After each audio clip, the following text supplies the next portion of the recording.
nimemuita kwa simu ndugu Mohamed Mustafa Yusufali in person,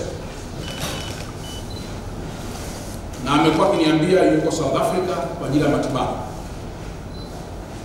Nimemuita zaidi ya mara 10 kwa message na kwa simu. Ilipofika wiki fulani mbili, nilimweleza kwamba ninampatia only 5 days, then akishindwa tena kuja hapa katika ofisi hii, taratibu zingine zote za kisheria zitaendelea. Na ndugu Mohamed Mustafa Yusufali amekuwa ni mtovu wa nidhamu wa kutumia majina hata ya familia Mheshimiwa Rais kinyume na utaratibu kwa kuichafua na kuchafua viongozi wengine. Bado mbele yenu waandishi wa habari, natoa tena siku 5 kwa Mohamed Yusufali aje mwenyewe kama alivyoitwa kwa mkuu wa mkoa na kwa jeshi la polisi. Atakapofeli, tutatumia kila njia iliyo ya kihalali na ya kisheria kumleta hapa nchini kama yuko nje ya nchi. Tunafanya hivi ndugu zangu, ili tusiwe viongozi wa kurupukaji tunapofanya maamuzi.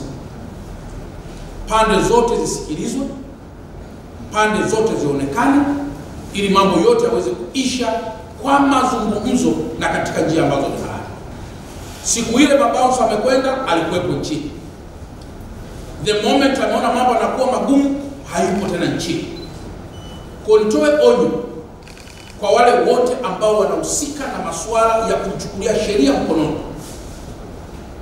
na hata hawa ambao walihusika. Nimepata taarifa kutoka jeshi la polisi kwamba taratibu za kisheria kali dhidi yao zinaendelea. Lakini namba 2, mmepitishwa hapa na kamishna msaidizi kwamba kumbe wakati wa ukopaji wa pesa hiyo ilikuwa una saini form inayosema nakopa, na wakati huo huo una saini form inayosema tunauza nyumba. Lakini kisheria tunaangalia ilikuwa ni mkopo au ilikuwa ni uuzwaji wa nyumba. Kwa kuna mazingira ya pasina shaka ya kunyang'anyi yaliyotumika kunyang'anya nyumba ya Biaris. Lakini kama mnakumbuka, ndugu yetu Justus M. Rugaibura, Mungu amrehemu, alishafariki. Na kwa mantiki hiyo, msimamizi wa mirathi kwa sasa anaitwa Biaris Nyamwiza Pasco Haule, msimamizi wa mirathi. Kwa lugha nyepesi ni kwamba ingelikuwa katika sheria za kawaida, hati hii ingehama kutoka kwa ndugu Mohamed Mustafa Yusufali kurudi tena kwa Justus M. Rugaibura. Umenielewa? Lakini kwa sababu Rugaibura amefariki, hati inarudi kwenye jina la msimamizi wa mirathi. Nieleweke hapa kwamba Biaris anaonekana kwenye hati hii sio kama mmiliki, bali kama msimamizi wa mirathi. Inaweza ikatokea mzee Justus Rugaibura marehemu inaweza kutokea kuwa alikuwa na watoto kwa Mama Alice, alikuwa na watoto nje ya Mama Alice. Watoto wale wanaweza wakawa si wa Mama Alice, lakini wana wajibu wote wa kisheria wa kufaidika na mirathi ya mali ya Justus. Kwa mantiki hiyo, Mama Alice anakuwa msimamizi wa mirathi, na inaweza kutokea Mama Alice akaenda kuuza yeye mwenyewe kwa sababu hati ipo kwa jina lake.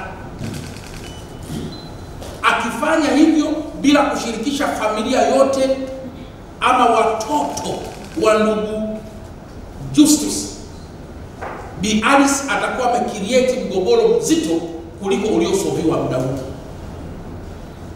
Nielewe vizuri kisheria. Kwa hiyo Biaris anarudishiwa jina hili Moja, kama msimamizi wa mirathi mwenye hadhi ya mke wa marehemu, waliokuwa wanaishi pamoja kwenye kinachoitwa matrimonial home, nyumba ya familia, lakini mali hii ikiwa ni mali ya ndoa, matrimonial asset. Kwa matrimonial asset inapata title hii kwa jina la msimamizi wa mirathi ambaye ni Bi Alice. Kesho anaweza kutokea mtu akasema mimi ni mtoto wa Justus na ilalamikia serikali kwa kunipokonya haki ya mzazi wangu Justus. Na